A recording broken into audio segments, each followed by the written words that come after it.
क्या आप जानते हैं दुनिया का सबसे डेंजरस गेम कौन सा है? ये पावर का गेम है और चाहे या ना चाहे आप इसका हिस्सा है। पर दिक्कत ये है कि इस गेम के रूल्स कोई नहीं सिखाता, इसीलिए आप गलतियां करते हैं, लोग आपका फायदा उठाते हैं, धोखा देते हैं, छोटी सी गलती पर नौकरी खो देते हैं, बिजनेस बर्बाद हो जाता है। द 48 लॉज ऑफ पावर आपको वही रूल सिखाएगी जो दुनिया छुपा कर रखती है, ताकि आप सिर्फ खेल का हिस्सा न बने बल्कि गेम जीत सके। रॉबर्ट ग्रीन कहते हैं कि ये किताब एक कड़वी विस्की जैसी है, सीधा सच, कोई बकवास नहीं। और इसमें एक बहुत ही डेंजरस रूल है, लोगों को अपने ऊपर डिपेंड रखना सीखो, क्योंकि जो लोग आप पर डिपेंडेंट है वो ना आपको हटा सकते हैं और ना ही आपको छोड़ सकते हैं। समझने वाले समझ गए होंगे और जो नहीं समझे उनको मैं 48 लॉज ऑफ पावर में से 8 ऐसे रूल समझाने वाला हूँ जो आपको पावरफुल और स्मार्ट बना देंगे। तो चलो शुरू करते हैं। Law number first, never outside the master. कभी भी अपने बॉस को आउटसाइड मत करो। हमेशा उन लोगों को जो आपसे ऊपर है उन्हें कंफर्टेबली सुपीरियर महसूस करवाओ। अगर आप अपना टैलेंट उन्हें इंप्रेस करने के चक्कर में जरूरत से ज्यादा दिखा दोगे तो इसका असर उल्टा हो सकता है। बॉस इनसिक्योर फील कर सकता है, जॉब जा सकती है, प्रोजेक्ट छीन सकता है और बिजनेस डील भी बिगड़ सकती है, और वहीं से आपकी हार की शुरुआत हो जाती है। और इसका जीता जागता एग्जाम्पल है हमारे प्यारे ब्रिलियंट एक्टर सुशांत सिंह राजपूत, जिनकी काबिलियत ही उनके लिए सबसे बड़ा खतरा बन गई। सुशांत एक सेलमेट स्टार जो टीवी से बॉलीवुड तक का सफर बिना किसी गॉडफादर के, वो आईआईटी करने वाला बंदा, क्वांटम फिजिक्स का दीवाना, चांद पर जमीन लेने वाला पहला बंदा था। लेकिन इस कलयुग का एक गंदा सा रूल है, अगर तुम हायरार्की तोड़ोगे तो सिस्टम तुम्हें तोड़ देगा। शायद वो इसको समझ नहीं पाया। सुशांत ने अपना इंटरव्यूज में खुलकर बात करी, मैं सिर्फ एक्टिंग नहीं करता, मैं लिखता हूँ, डायरेक्टर बनना चाहता हूँ, बिजनेस समझता हूँ। उन्होंने कई टॉप प्रोड्यूसर्स के सामने अपनी स्मार्टनेस दिखाई और यहीं से शुरू हुआ फियर, इनसिक्योरिटी और ईगो का क्लैश। जिनके हाथ में पावर थी उन्हें लगने लगा कि ये लड़का हमारे कंट्रोल में नहीं आएगा और ये हमसे ज्यादा पॉपुलर, ज्यादा इंटेलिजेंट और इंडिपेंडेंट बन रहा है। और फिर क्या हुआ? रिजल्ट आपके सामने है। उनके अगेंस्ट लॉबी बन गया, मूवी से निकाला गया और धीरे धीरे मूवीज मिलना बंद हो गई। उनका नाम ब्लैक लिस्ट की तरह ट्रीट होने लगा और आखिर में दुनिया ने एक टैलेंटेड इंसान खो दिया। तो मोरल ऑफ द स्टोरी, अगर आप अपने बॉस से अच्छे हो तो उसको ये फील ना होने दो कि आप उससे बेटर हो, तब तक जब तक आपके ऊपर उनका कंट्रोल हट ना जाए। Law number 2, court attention at all cost. इस दुनिया में सिर्फ दो तरह के लोग होते हैं, एक जो सबकी नजर में होते हैं और दूसरे जो खुद को कभी दुनिया के सामने रख ही नहीं पाते। और अगर तुम चाहते हो कि दुनिया तुम्हें देखे, याद रखे, फॉलो करे, तो तुम्हें एक चीज सीखनी पड़ेगी, अटेंशन लेना किसी भी कीमत पर। रॉबर्ट ग्रीन की 48 लॉज ऑफ पावर का रूल नंबर 2 कहता है, court attention at all cost. मतलब सबका ध्यान अपने ऊपर खींचने की कला सीखो, चाहे जैसे भी हो, क्योंकि भाई ये दुनिया टैलेंट पे नहीं, विजिबिलिटी पे चलती है।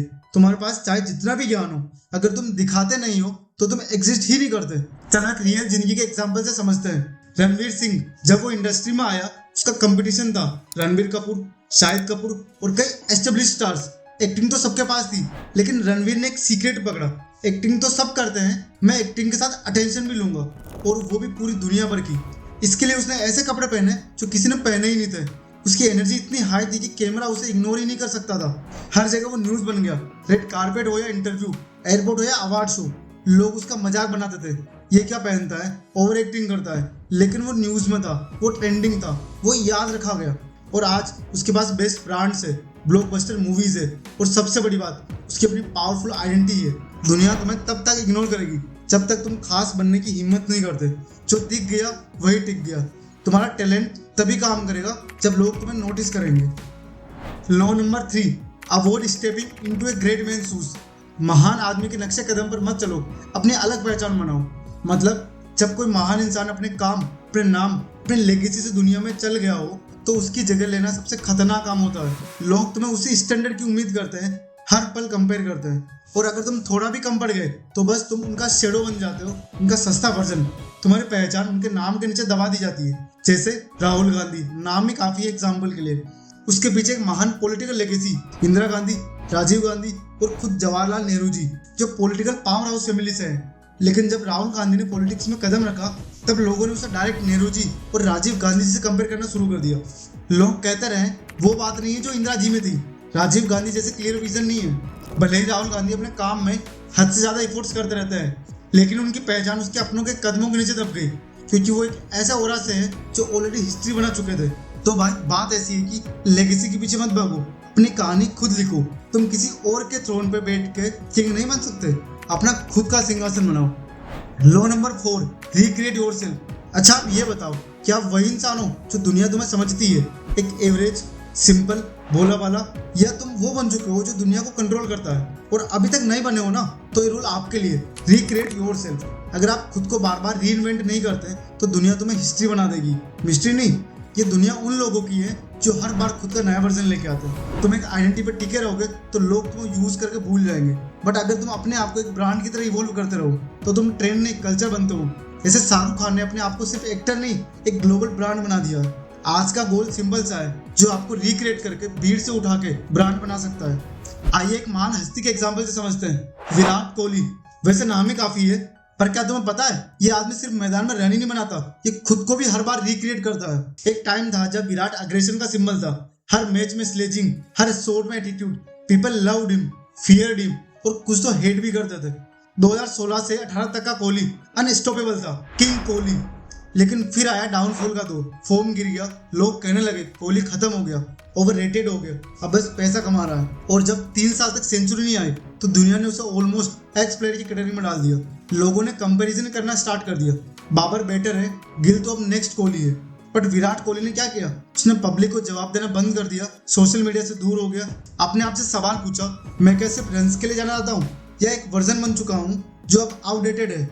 एंड देन उसने खुद को साइलेंटली रीइन्वेंट किया, फिटनेस को ऑब्सेशन बनाया, माइंडसेट शिफ्ट किया अग्रेशन से अवेयरनेस तक। एक नए दौर का नया कोहली, जेन जी कोहली, जो ना सिर्फ शॉट मार रहा था बल्कि लोगों की सोच बदल रहा था। और 2025 में पाकिस्तान के खिलाफ जब सेंचुरी मारी तो कोहली ने छक्का बॉल पे नहीं मारा, दुनिया की सोच पे मारा था। इसलिए अपने आप को ऐसे रिक्रिएट करो ताकि तुम्हारा नाम के आगे लोग वाज नहीं इज लिखे। जैसे द किंग इज बैक सिर्फ एक स्लोगन नहीं था, वो एक सॉलिड कमबैक का एग्जांपल था। अगर आपको अपने आप पर काम करना है तो हमारा इन्वेस्ट इन योरसेल्फ वाला वीडियो देख सकते हैं और सब्सक्राइब करना मत भूलें। Law number 5, console your intentions. क्या आपने किसी गोल, प्रोजेक्ट या प्लान को शुरू करने से पहले ही उसमें प्रॉब्लम्स फेस करते देखा है? पर ऐसा होता क्यों है जबकि आपका प्लान तो परफेक्ट था लेकिन बस इसीलिए फेल हो गया क्योंकि दूसरों को उसके बारे में पता चल गया। इसीलिए कहते हैं कि द 48 लॉज ऑफ पावर का रूल नंबर 5 पता होना चाहिए, कंसोल योर इंटेंशंस। अपने प्लान्स को छुपा कर रखो, दुनिया तुम्हारे इरादों से नहीं सिर्फ नतीजों से इंप्रेस होती है। कहानी है धीरूभाई अंबानी की, जो रिलायंस इंडस्ट्री के फाउंडर है। एक समय था जब उन्होंने अपनी कंपनी को जीरो से शुरू किया था और एक बड़ा एम्पायर बना दिया, लेकिन उनके सक्सेस का एक इंपॉर्टेंट एस्पेक्ट था उनकी स्ट्रेटेजी, जो छुपके से अपने बड़े डिसीजन और प्लानिंग को एग्जीक्यूट करना। एक टाइम था जब धीरूभाई अंबानी कपड़ा और टेक्सटाइल बिजनेस में थे, लेकिन उन्होंने साइलेंटली एक प्लान बनाया जो उनका फोकस पेट्रोकेमिकल्स और रिफाइनरीज पर शिफ्ट करने का था। कंपटीटर्स को बिल्कुल भी आइडिया नहीं था कि वो रिलायंस को मल्टीफेक्टेड बिजनेस एम्पायर में ट्रांसफर कर रहे हैं और क्वाइटली अपने इन्वेस्टर्स और पार्टनर्स के साथ काम करते रहे, अपने अल्टीमेट गोल्स पर ध्यान देते रहे और बस वो रिवील किया जो उनको जरूरी लगता था। जब उनके प्लान्स फाइनली एग्जीक्यूट हुए तब तक इंडियन इकोनॉमी में रिलायंस का नाम एक मेजर प्लेयर बन गया। धीरूभाई अंबानी जी का सक्सेस इस बात का परफेक्ट एग्जांपल है कि कंसोलमेंट कोई धोखा नहीं होता बल्कि एक पावरफुल टूल होता है अपने सपनों को प्रोटेक्ट और अचीव करने के लिए। और आपको भी कभी कभी अपने बड़े सपनों को छुपा कर रखना जरूरी होता है जब तक वो एग्जीक्यूट करने के लिए रेडी ना हो। धीरूभाई अंबानी ने अपना फोकस और प्लानिंग कंसोल करके एक पावरफुल एम्पायर बिल्ड किया और हमें ये लेसन देके गए, अपने इरादे छुपा कर रखो जब तक वो पूरे नहीं हो जाते। Law number 6, learn to keep people dependent on you. मतलब लोगों को अपने ऊपर डिपेंडेंट बनाना सीखो। अगर आप सच में पावरफुल बनना चाहते हो तो खुद को इतना इंपॉर्टेंट बना दो कि लोग आपके बिना एक स्टेप भी नहीं चल पाए। सन 1817 में बिस्मार्क एक जर्मन पॉलिटिशियन थे। उसने कभी पावरफुल बनने के लिए किसी से डायरेक्टली पावर नहीं मांगी, बस उसने राजा के आसपास के लोगों के लिए खुद को इतना इंपॉर्टेंट बना दिया कि राजा के पास पहुंचने के लिए बिस्मार्क के जरिए से ही पहुंचना पड़ेगा। और अब इनडायरेक्टली सारी पावर बिस्मार्क के पास थी। बिस्मार्क के बिना पूरा सिस्टम डामाडोल हो जाता था। पहले राजा फ्रेडरिक विलियम फोर्ड, फिर उसके बाद उसका भाई भी, जो बिस्मार्क के बिना राज्य ही नहीं चला पाया। बिस्मार्क सिर्फ एडवाइजर नहीं था, वो उनका कॉन्फिडेंस, उनका ब्रेन और कहीं ना कहीं उनकी स्पाइन भी था।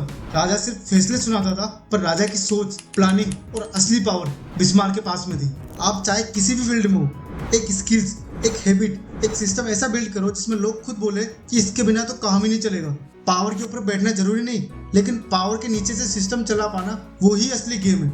इसलिए लोगों को अपने ऊपर डिपेंडेंट बनाना सीखो ताकि आप इनडायरेक्टली पावर में रहोगे। लॉ नंबर 7 कहता है do not commit to anyone. मतलब किसी एक इंसान, आइडिया या पार्टी के साथ अपनी 100% लॉयल्टी कभी मत दिखाओ, क्योंकि जैसे ही तुम एक साइड में फिक्स हो जाते हो दुनिया तुम्हारी गेम समझ लेती है। और जब लोग तुम्हारी स्ट्रेटेजी प्रेडिक्ट कर लेंगे ना तो कंट्रोल करना इजी हो जाएगा उनके लिए। पता है इस रूल को अच्छे से यूज करने वाला पॉलिटिक्स का असली खिलाड़ी कौन है? जो किसी एक पार्टी या नेता का नहीं बल्कि वक्त के हिसाब से गेम बदल देता है। लालू प्रसाद यादव नाम ही काफी है, एक ऐसा नेता जिसे समझना मुश्किल ही नहीं नामुमकिन है, जो कभी कांग्रेस के साथ, कभी बीजेपी के साथ और कभी किसी तीसरी पार्टी के साथ जब मन करे था पार्टी चेंज। उन्होंने किसी भी पार्टी के साथ परमानेंटली साथ देने का वादा नहीं किया, जिससे क्या होता है हर पार्टी उनको अपनी तरफ लाने की कोशिश करती है, जिससे डिमांड बढ़ गई और जिस पार्टी पे हाथ रखा उसको राजा बना दिया। कभी सपोर्ट देके सरकार बना दी तो कभी टाइम पे हाथ खींच के पूरा सिस्टम हिला डाला। अगर तुम भी पावरफुल बनना चाहते हो तो किसी एक पार्टी, इंसान या सिस्टम पर डिपेंड मत रहो। खुद को इतना फ्लेक्सिबल और अनप्रिडिक्टेबल बनाओ कि दुनिया हर वक्त तुम्हें अपने साथ रखना चाहे। अगर आप भी लालू प्रसाद जी के फैन हो या बिहार से हो तो कमेंट में उनका फेवरेट डायलॉग जरूर लिखे। Law number 8, keep your hands clean.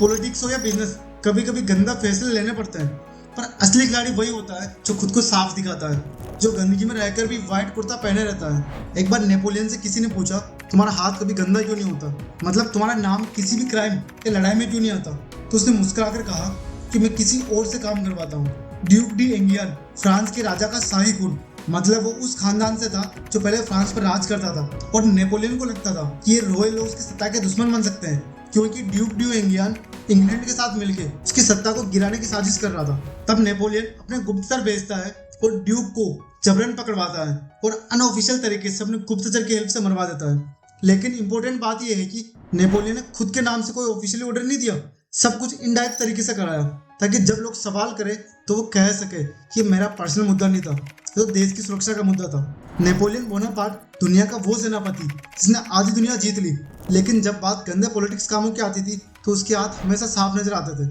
और अब वीडियो अच्छी लगी हो तो एक लाइक और सब्सक्राइब करना तो बनता है यार। ये था 48 लॉज ऑफ पावर के 8 पावरफुल रूल्स जो आज की दुनिया में आपको स्मार्ट और स्ट्रॉन्गर बना सकते हैं। लेकिन इन रूल्स को फॉलो करने के बावजूद भी अगर आप रोज वही गलती कर रहे हो, वही हैबिट्स रिपीट करते जा रहे हो जो आपको धीरे धीरे गरीब बना रही है, तो चेंजेस कैसे आएगा मेरे भाई? तो इसके लिए आप हमारी ये वीडियो देख सकते हैं कि वो कौन सी आदतें हैं जो आपको गरीब बना रही है। Subscribe now.